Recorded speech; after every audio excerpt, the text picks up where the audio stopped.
That's the strongest starting 11, really, they had out there. You could say Odegaard, not match fit.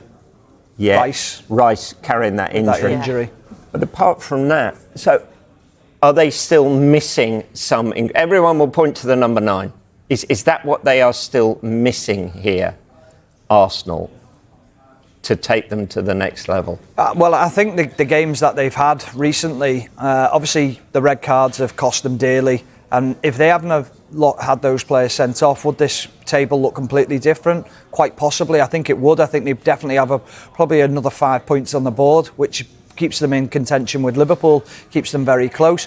But when you look at what they're doing on the pitch, I do point to Odegaard. Odegaard is their Rodri. He's the one player that they can't afford to lose. He's the one that makes them tick. If you look at the players that Manchester City have got in their midfield, pretty much you've got Bernardo Silva, Kovacic, De Bruyne, Phil Foden. They're all creative midfielders if they play in that central position. Declan Rice isn't necessarily creative.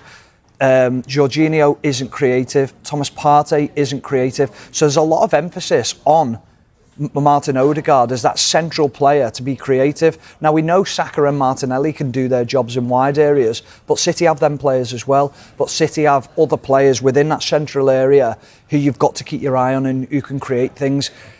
They're not really creative in midfield. I know they've got good players, but it's a different type of balance and a different dynamic Arsenal have got over City. So I think once Odegaard gets fully fit, I think we'll see a true reflection of how good Arsenal can be. I think also adding to that, it's not just his quality and his creativity going forward, it's also what he does off the ball, the way that he starts the press often, doesn't he? And I think he helps take a little bit of pressure off Saka, because we've seen in certain games, the Newcastle game in particular, where they were doubling up on him and stopping Saka, whereas I think Odegaard goes over there and creates those overloads, doesn't he, which then helps his game as well. So I just think he's so key in all aspects of the game, so having him back fit and match fit is key for Arsenal moving forwards.